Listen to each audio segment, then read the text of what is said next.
Anupama serial के लिए हमारे चैनल को सब्सक्राइब करें। तो मैं सर तो देख आज जानते हैं हम आज के एपिसोड में क्या होता है। एपिसोड की स्टार्टिंग में हम देखते हैं ईशानु अनु की रसोई में जाती है और वहां पर जाकर सिगरेट के वाक्स को छुपा देती है। ये सब कुछ राघव देख लेता है। आगे हम अनुपमा को देखते हैं, वह बहुत परेशान होती है। बाप हो रही होती है मोटिवा कैसी इंसान है, क्यों वह अपने बेटे का घर जाड़ने में लगी हुई है। अनुपमा बोलती है, मैं तो यह सोच रही हूँ कि कैथी जी अपने पति और अपने परिवार के बिना कैसे रह पाएंगी। मुझे तो यह सोच सोच कर डर लग रहा है। अनुपमा और बाज यही बातें करते हैं। तभी वहां पर ईशु आ जाती है और अनुपमा बाकी ईशानी के पास जाती है और ईशानी को बोल रही होती है कि तू कहाँ पर थी, मैंने तुझे कितने कॉल किए, ना तो तूने मेरा मैसेज का रिप्लाई किया ना ही कुछ और। राजा मुझे बार बार कार कर रहा है। ईशानी बोलती है, भाड़ में जाए राजा और भाड़ में जाओ आप सब लोग। अनुपमा बोलती है, ईशु तू ऐसे बात मत कर। ईशानी अनुपमा को बोलती है, अनुमा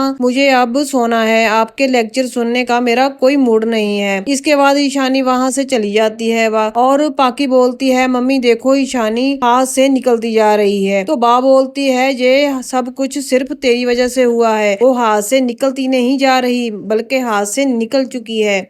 अनुमा को बार बार परी की बात कही याद आती है। बापूजी बोलते हैं कि तुम फिक्र मत करो, मैं ईशानी से बात करता हूँ। इधर बा बोलती है कि हम कैथी जी को भी संभाल लेंगे, ईशु को भी संभाल लेंगे, लेकिन उस कैदी का क्या करें। अभी के अभी उसके पास जा और उसे जहाँ से जाने के लिए बोल दे। हम देखते हैं प्रेम प्राग के पास खाना लेकर जाता है और वहाँ पर प्राग के पास आर्यन होता है और आर्यन प्राग को खाना खिला रहा होता है। तो प्रेम वहां से चला जाता है। अनुमा अनु की रसोई के पास जाती है और वह सोच रही होती है कि मैं राघव जी को कैसे बोल दूं जहां से चले जाएं। मैं उनकी माँ से वादा किया था कि मैंने उनका ख्याल रखूंगी, उनकी दोस्त भी तो हूँ और अपनी दोस्ती को कैसे ऐसे बीच रास्ते छोड़ सकती हूँ। राघव अनुपमा के पास जाता है और बोलता है, मुझे आपसे कोई बात करनी है। अनुपमा बोलती है, मुझे भी आपसे बात करनी है। राघव डिब्बे के अंदर से सिगरेट का बॉक्स निकालता है और बोलता है।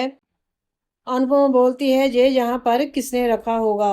राघव बोलता है, मुझे उसका नाम नहीं पता, उसकी बड़ी बड़ी आंखें हैं और वह लंबी सी है। अनुपमा बोलती है, ईशानी। राघव बताता है, वह जहाँ पर आई थी और इसे यहाँ पर छुपा कर चले गई। अनुपमा बहुत परेशान हो जाती है। अनुपमा बोल रही होती है, मैं ईशानी से कैसे समझाऊं। और राघव बताता है कि जहाँ पर नॉर्मल ये सिगरेट नॉर्मल नहीं है। तो अनुपमा और ज्यादा परेशान हो जाती है। आगे हम प्रेम और राही को देखते हैं। राही देखती है प्रेम परेशान है तो राही प्रेम से बोलती है, तुम अपनी परेशानी मेरे साथ शेयर कर सकते हो। तो प्रेम बोलता है, आज तक मैंने हमेशा पापा से नफरत करता आया हूँ, तो उनसे दूर रहता रहता आया हूँ। अब मैं उनका ख्याल रखना चाहता हूँ, लेकिन आर्यन उसके पास है। मैं जेलस नहीं कर रहा हूँ, बस मुझे मेरे पापा की खिदमत करने का मौका मिल जाए तो वो मिलता नहीं है। मुझे आर्यन और पापा को एक साथ देखकर बहुत अच्छा लगता है, लेकिन थोड़ी सी जलन तो होती ही है। राही बोलती है, मुझे भी मम्मी और माही के पास जब रहती थी तो उनको देखकर ऐसे ही जेलसी फील होती थी। तो आज मैंने आर्यन के साथ ठीक नहीं किया। जैसे माँ और पापा का प्यार नहीं देख पाया, शायद वैसे वह भी माँ का और पापा का प्यार नहीं देख पा रहा। आर्यन से सारी बोलना चाहिए। राही बोलती है, प्रेम वह जैसा भी है अपना है, उसे समझाने और समझ आ जाएगा। राही प्रेम को अपसेट देखती है। राही जलेबी ले तो राही प्रेम की गाल पर जलेबी लगाती है और उसका मुंह चूमती है और प्रेम बोलता है कि मुझे भी ये टेस्ट करना चाहिए। तो राही की गाल पर लगाकर चाशनी और उस पर उसे किस करता है और कहता है, ये तो बहुत स्वीट है। तो आगे का हम सीन देखते हैं कि अनुपमा बोलती है, तू नशा क्यों करती है। ईशु बोलती है, मेरी लाइफ है, बर्बाद करूं या जीऊं। अनुपमा बोलती है, तू चुप हो जा। ईशु बोलती है, आप कौन होती हैं मुझे रोकने वाली। अनुपमा बोलती है कि मैं तेरी माँ की माँ हूँ। ईशु फिर से कुछ बोलने वाली होती है, लेकिन अनुपमा उसे चुप कराने के लिए उसे थप्पड़ दिखाती है और वहां पर आप दिख रहे होते हो कि सब उसकी माँ का हाथ उठता है तो कान में सीटी कितनी देर तक बजती है। अनुपमा उन सीक्रेट के लिए बोल रही होती है। जहर है, उन्हें अपने पास रखना तक कानूनन जुर्म है। तूने कभी सोचा नहीं कि ये अगर पुलिस को पता चल गया तो तुझे पकड़ कर ले जाएंगे, तो पूरी लाइफ जेल में कट जाएगी। ये पैसा ये वैसा ही धरा का धरा रह जाएगा। तेरी हालत वही हो जाएगी जो आज राघव जी की है। ईशानी बोलती है, हनुमान आपको कुछ भी नहीं पता कि आज कल के सब लोग यही करते हैं। हनुमान बोलती है, तो तेरे जैसे बेवकूफ़ ही होंगे। ईशु बोलती है, अगर मैं अपने दोस्तों के साथ बैठूंगी जय सब कुछ नहीं करूंगी तो मैं बेवकूफ़ लगूंगी। अनुपमा बोलती है, तू बेवकूफ़ ही लग जाए, कम से कम तेरा उन दोस्तों से पीछा तो छूट जाएगा। अंश बोलता है, ईशु तूने ये सब लाकर कौन देता है? अंश बोलता है, तू मुझे उनका नाम बता। ईशु बोलती है, तू चुप कर जा, तू इन सब बातों में मत पड़। ईशानी बोलती है, सब लोग जिंदगी में अपने अपने हिसाब से जीते हैं, तो मैं अपनी जिंदगी के हिसाब से क्यों नहीं जीऊँ?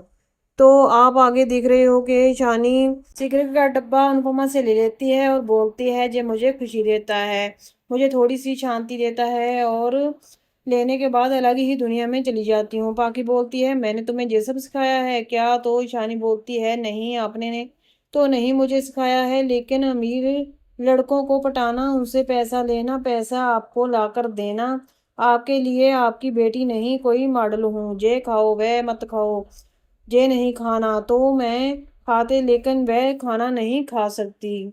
ईशु बोलती है, मम्मा जब मैं छोटी थी ना, तो आपको पता है क्या? मैं वैसे ही आपको कैसे पता होगा कि जब मैं छोटी थी तो मेरा ख्याल डिम्पी मम्मी, किंजल मामी और काव्या नानी रखती थी। तो आप तो अपनी पार्टीज में बहुत बिजी होती थी। आप जब मुझे पार्टीज में जाने के लिए कैसे रोक सकती हैं? कहने के लिए तो आप मेरी माँ हैं, लेकिन मुझे माँ का प्यार सिर्फ अनुमा से मिला है और बाबूजी ने अपनापन मिला है। अंश और परी हमेशा मेरे साथ थे। कहने को तो मैं आपकी बेटी हूँ, लेकिन मैं आपके बेटी नहीं हूँ, आपके लिए एटीएम मशीन हूँ। पाकि को ईशानी की बातें बहुत ज्यादा हर्ट करती हैं। वह रोने लग जाती है। आपने राजा को देखा और मुझे राजा के पीछे लगा दिया। बोला, तुम में इसे प्यार कर लो, इसे शादी कर लो, आपका फ्यूचर सिक्योर हो जाए, आपका मुझ पर कोई हक नहीं है। तो मुझे डांटने का अनुपमा का तो हक बनता है। अनुमा ने मुझे पढ़ाया लिखाया, हमेशा प्यार किया, लेकिन आपकी कोई भी बात मुझे क्यों सुनूं? कभी कभी मुझे तो ऐसा लगता है कि अगर ऐसी माँ होती है तो मैं किसी भी एक्सीडेंट में क्यों नहीं मर जाती है। अनुमा ईशानी को शांत कराती है और बोलती है,